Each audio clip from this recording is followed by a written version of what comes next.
So let's start off with the selection.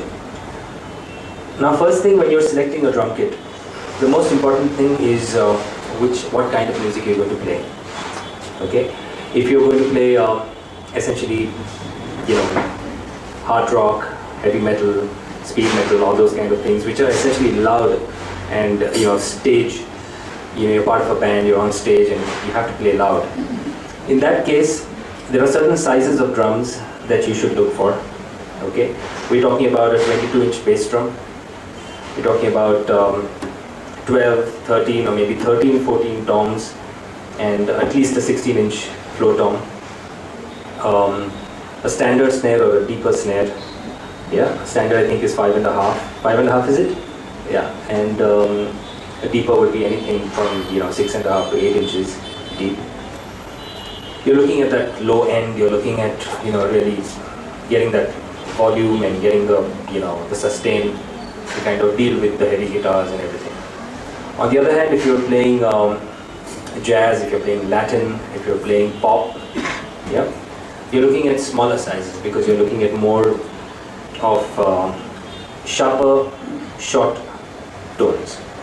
Okay. Now the kit that I use, and which I wholeheartedly recommend to everybody, is the Mapex Jazz, VX Jazz. They've stopped production. I think it's called the Horizon now. Yeah, it's pretty much the same, I think, line of kit.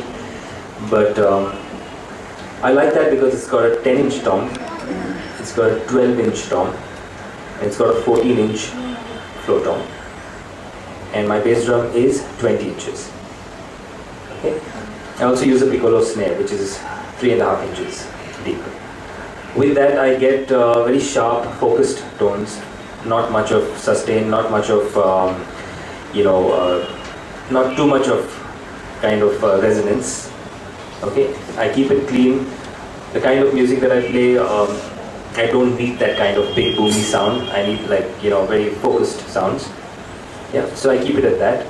The other thing that kind of decides what kit that you should, what kit you should buy, and that's a very important aspect, is your body frame size.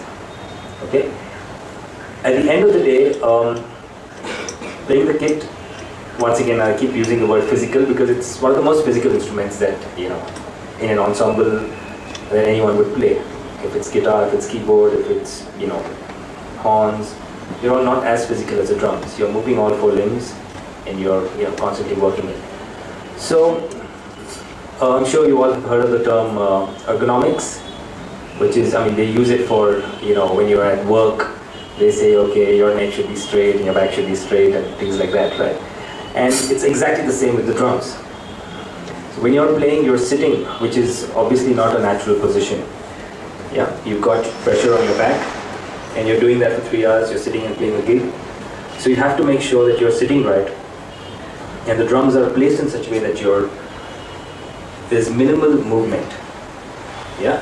In the 80s, they had these huge kits with the big toms and 12 toms here and 4 bass drums and all those things. And I was more visual. A lot of those drummers if you look at them playing today, they themselves moved to smaller kits. They're playing smaller sizes. That in the 80s it was all visual, so they had these big kits and everything was like the further you hit, the more visual. You had cymbals there, you had toms, and everything was like So, but people have realized over time that it's obviously not very healthy to do that. So if I'm playing, say, I'll just give the snare drum a whack. I'll put the snare drum off actually. I'll put the snares off, So, if I'm giving it a whack, I want my shoulder to be relaxed. I want my elbow to be close to my body, not anywhere out, in front or at the back. Absolutely relaxed. The way if I was just relaxed and I lifted my hand, yeah, this is the position I want. So if I'm hitting it, right, it's just my wrist moving.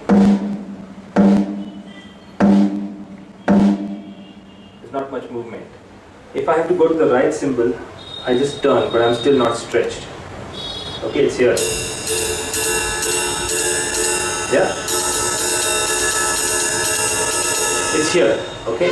If I'm playing my hi-hat again, my hand is relaxed. right?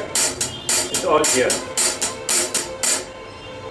So that's I think, as important as the kind of style of music that you're playing is your body frame size. If you're a tall, big person, obviously yes, get bigger drums because then that will fit you, right?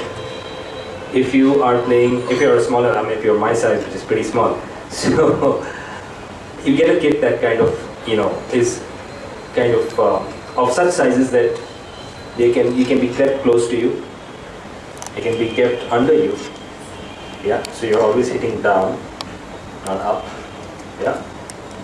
And everything is within reach. So your body frame size is very important.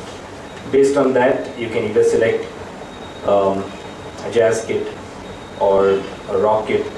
Don't get too hung up on these terms. A lot of manufacturers, just to make it attractive, they will say jazz kit and rock kit and hard rock kit and heavy metal kit and all that. A jazz kit will work just as well with a good rock band. Provided you get a good mix, provided you tune it right, you will sound just as good. I've used my kit with like lots of rock bands and it's pretty good. So, but it's important that if I get a kit that is for my size, that is comfortable.